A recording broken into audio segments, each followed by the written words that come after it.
那怎么行啊？这家里上上下下这么多事儿，还有公司的事儿怎么办啊？家里上上下下，你不会看着办呢？这不是还有景熙呢吗？再说了，公司里的事情还需要奶奶去处理吗？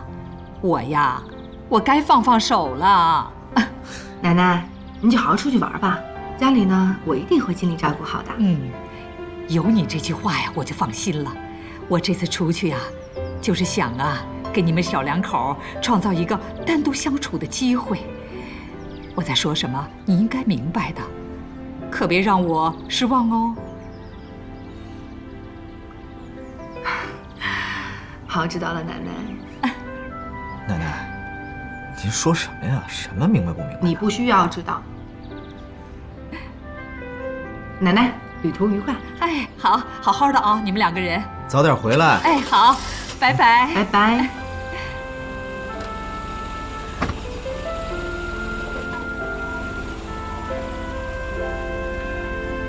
少夫人放心，我会协助您料理好家事的。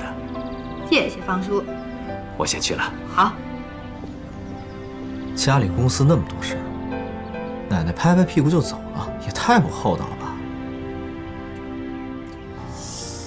那，要不然为了逃避公司的琐事儿，你也来一场说走就走的旅行吧。我可是一个有责任的男人。哼。等等我。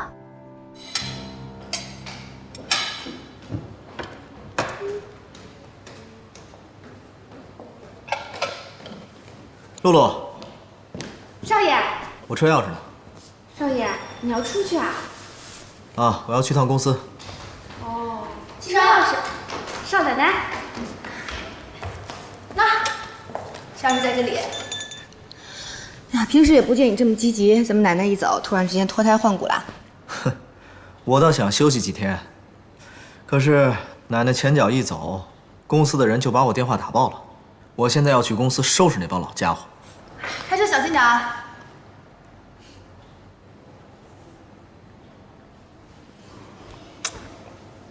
等我回来，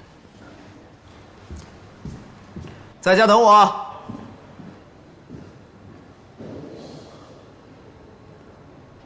好，沈总，就这么说定了。